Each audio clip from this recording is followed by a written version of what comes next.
Yo, what is going on, homies? It's your boy Stump back for the OPTC video, and in today's video, we're taking a look at the new Kizuna, Legend, Doflamingo, and Crocodile. We're going to take them into some content, have a bit of a chat about what they do as a captain, as a sub, all of the good stuff that comes with this particular unit, because they've really gone like hard on this Marineford celebration with the release of this particular Kizuna Legend, the verse character of Whitebeard and Blackbeard, which I will do a showcase on soon. Like, I promise you, I have it in the backlog. It's just something I got to get around to actually doing. And then obviously with Shanks and Buggy as well, which we took them into some Grand Voyage. We'll do a showcase on them as well. But they're going real like balls to the wall with this kind of stuff. And this particular character came at a very interesting time. It's kind of like a Y character in my opinion. No one really needs this character. No one really asks this character. Yet we have this character. So as a captain, they are a driven, cerebral-based captain. So you can build out particular teams that are either driven-centric or cerebral-centric, or you can mix the two together. But in today's video, we're looking at them as a driven captain, and then more importantly, as a cerebral captain. I found when using this particular character that I was always more leaning towards the cerebral class, because cerebral is just infinitely better than driven at the moment. It has better options, has more synergy, has just better sub-units. But look, driven still sits around that sort of middle echelon, but it's just kind of weird to see that cerebral is so far ahead of what driven is actually doing compared to some of the other classes in the game. But like I said, they're a driven cerebral captain. In their dual form, they are a 5.75 times captain. They give 1 turn of cooldown at the start of the quest. When you have slots matching, you get that 5.75. Otherwise, they're a 5.25. HP by 1.2, and they make dex slots matching. Dex and quick slots matching for those respective classes. They also drastically reduce the landing on strength and psi. And when tapping with this character with a dex, a quick, or an in slot, you will get a minus 20% resistance to driven and cerebral characters. For cerebral and driven and cerebral characters for 1 turn. So in their dual form, they are kind of nice. Like the matching orbs is crazy. Obviously, it synergizes really well with them having the matching orbs. Their switchability makes in orbs matching as well. So basically, besides like recovery and tandem, you have all the orbs that you actually need. You can then run either the Zanesha ship if you're running stuff like cerebral, or you can use the whale shark ship for driven. Now, as you can see, we're over here on Swan Wolf, the bulkiest of the arenas, and sort of showcasing what DOFFY and CROC can do over here with a driven-centric team. And having that multiplier at 5.75 is actually really good. However, it's only when you have a matching orb, and it's only for 1 turn. Normally, dual units, when they're in their dual form, they're there for 3 turns. But with CROC and DOFFY, they're only there for 1 turn, which can be a little bit of detriment, but it does have its perks, which we'll talk about a little bit later. But most of the time when we are talking about the captain ability, it does hinder the unit a lot because you only get 1 turn of that 5.75. Moving into some cerebral stuff now, we're taking on Franosuke, and this particular piece of content really shows what the most valuable aspect of DOFFY CROC is, being their switch ability. But to get into their dual captain ability, you do need to use their special, which is going to boost driven and cerebral characters' attack by 2.75 for 1 turn, becomes DOFFY and Crocodile for 1 turn, as I mentioned. It allows you to select up to 4 damage boosting effects placed on the crew to boost further. You add 0.25 to an attack slot type effect, or chain lock. You get a 0.5 to the chain boost and a 0.2 to the chain multiplicative growth, or plus 400 to base stats, at the cost of 25% of the crew's maximum HP, and where you would lose all your HP to 0, you would just be left on 1. So this is a really interesting special, because you can buff basically any of your damage dealing buffs in the game. Now, you can only select 4 of them, and obviously there are more than 4 in the game, but you do lose 25% of your HP. So unless you're using overhealing shenanigans, you're never really going to see the 4 as an actual like priority. Unless there's no despair, no way of losing HP throughout the run, you're not taking damage, you're not stalling. All of the stars need to align for you guys to actually see that. And as you can see, in most content, you are going to get despaired, and you are going to lose HP, which means you are going to see that massive 4 selections that this character can actually provide.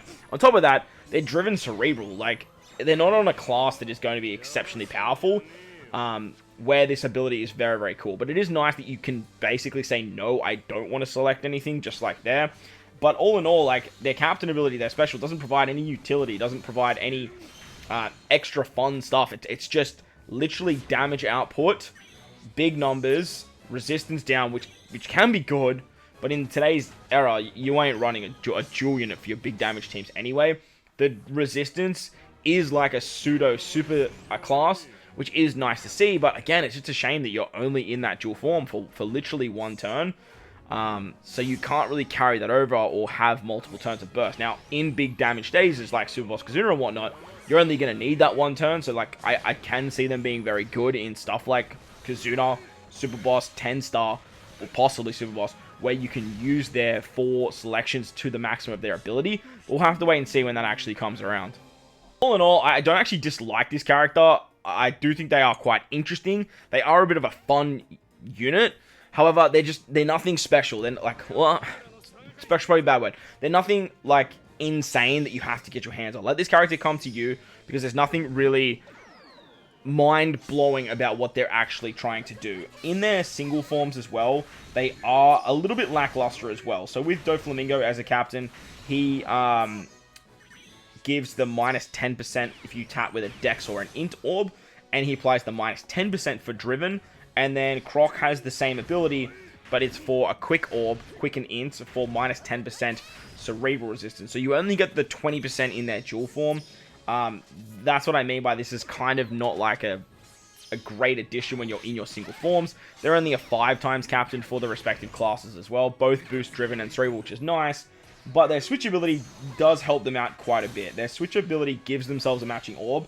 It doesn't go through block orbs though, which is a huge problem in my opinion. Because you need to make sure you get that orb to actually get the resistance down. If you don't have the resistance down, you lose a lot of damage output. Especially when you're running 2 of this unit.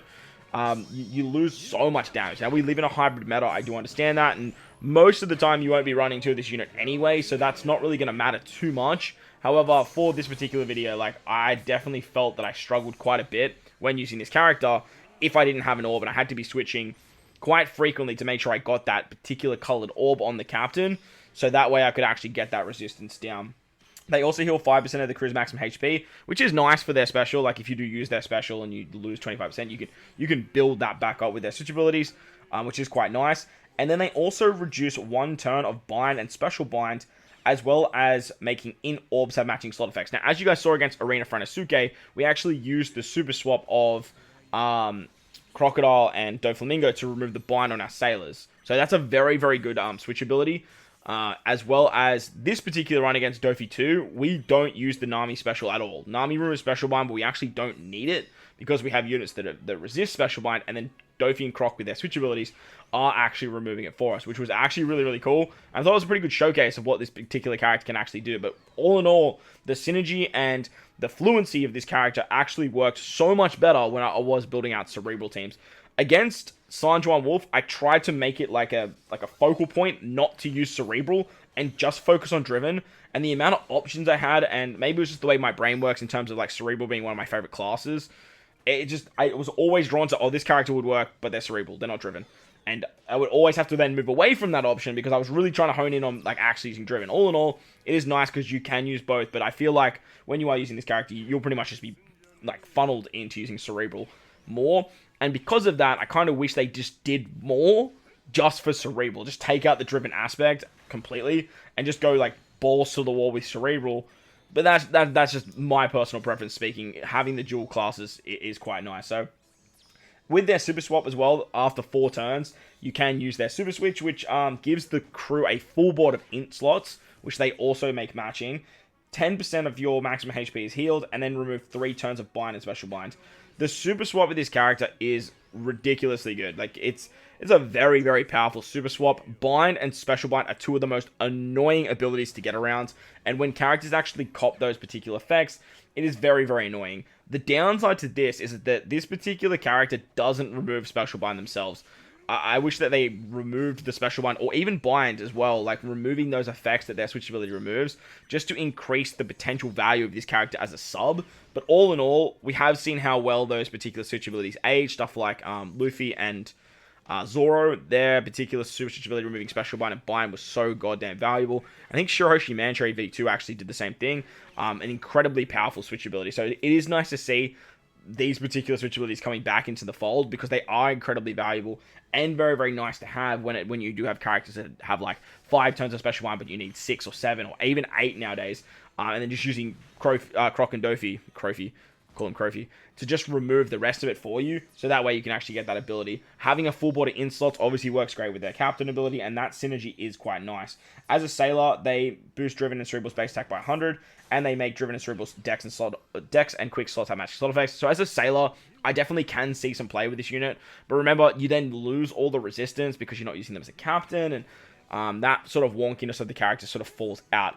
All in all, though, I do like what they're trying to do with this character. I do think this is a perfect filler character for where we are at the game right now, with like some big stuff coming for like One Piece Day, or should be coming for One Piece Day, and at the backlog of what we just got for One Piece for 9th anniversary. So, whilst this character does seem kind of cool, like Doffy's a bit of a Chad, Crocodile's a really cool villain. Like I said, he's a fun character, and it's nice to see it now of all times, but I would highly recommend people wait for this particular character to come to you when there's a better Kizuna banner floating around, or there's just more potential for this unit. It just kind of sucks that they drop this on like a regular, like plain Jane Kizuna, and people are going to be looking for this particular friend captain to sort of maximize their ticket growth. But let me know your thoughts and opinions of the character in the comment section below. Did you summon? Did you pull? Have you used the character? Do you like them? Let me know in the comment section. While you're down there, bump the like button, hit the subscribe button. Do all that good stuff for me. Most importantly, though, wherever you guys are in this beautiful world, please remember to enjoy the rest of your day. As always, homies, thank you for watching, and I'll catch you all in the next one. Let's